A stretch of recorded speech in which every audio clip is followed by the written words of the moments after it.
আমাদের সাথে আজ কি কাট লোড করতে গিয়ে আমাদের সাথে এটা কি হলো, পিপির ঝাঁক আমাদের গায়ে মায়ে কামড়ে দিচ্ছিল, তার জন্য আমরা জঙ্গল থেকে চলে গেলাম। তো আপনাদের ফ্রি থেকে বোঝা নাহলে বুঝতে পারবেন না। তো আমরা আজ কি সকাল সকাল চলে গেলাম তিনজনে একসাথে গোপালীপাড়া থেকে আমরা কাট নোট করবো। গোপালীপাড়া চলে আসার পর আমরা গাড়ি নিয়ে আসার পর বিপদে পড়ে গেলাম। তো গাড়ি এখানে রাস্তা নাই, তো আমরা জঙ্গলের মধ্যে চলে এলাম মুরগি ফার্ম দিয়ে। তো এই পাশ দিয়ে আমরা দেখবো এই ধারে কি রাস্তা আছে না আছে। তো মুরগি ফার্ম দিয়ে কল দিয়ে যাবে। তো এই জঙ্গলে আমাদের কাঠ আছে, তো আপনারা দেখতে পাচ্ছেন ভিডিওতে ওই কাঠ, ওই সামনে কাঠ আমাদের এখানে আছে। তো এই খড়িটা আমি নিয়ে যাবো, ওরা কাঠ নিয়ে যাবে। তো ওদের গাড়ি থেকে প্রথমে কাঠটা লোড করে দিতে হবে, তার জন্য ও চলে গেল। একটা গাড়ি ওখানে এলাম, একটা গাড়ি লোড করার পর আমাদের গাড়ি লোড করব, তারপরে গাড়িটা ঘোরানো নেওয়ার পর ওই একটা গাড়ি লোড হয়ে যায়। ও গাড়িটা বাইরে আছে আর এই গাড়িটা নিয়ে লোড করতে করতে এবার দুনিয়ারে ধরে পিঁপড়ি হয়ে যায়, পিঁপড়ি ঝাঁক। তো আমার কাকাদের সব কামড়ে দিচ্ছিল, তো এই সুরক্ষা কামড়েছে এই একটা পাশের বাড়ি।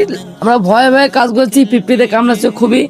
পিঁপড়ি তো বসে লাল পিঁপড়ি, মোটা মোটা পিঁপড়ি। তো আস্তে আস্তে আমার কাকা নিয়ে গেল, তারপরে লোড করলাম আমার গাড়িতে, হালকা পাতলা লোড করে আমি বাইরে নিয়ে এলাম। তো আমি গাড়িটা রাস্তা নিয়ে আসার পর আমি কাটা করলাম গাড়িতে। তো গাড়ি আপনার হাতে দেখতে পাচ্ছেন, আমার হাতে স্লিপটা আছে। তো আমার এখানে একটা বললো চা মা খাওয়া, সম্পূর্ণ কাট এলো এই ছেলেটা। তো এই ছেলেটা আমাদের ফোন কে বলেছে এখানে কাট আছে।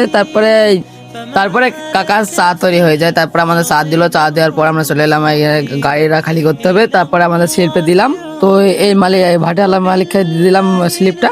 এখানে লেখা আছে ক কুইন্টাল আছে। তো ভিডিওটা বড় করলাম না, তো ভিডিও ভালো লাগলে অবশ্যই সাবস্ক্রাইব করে রাখবেন।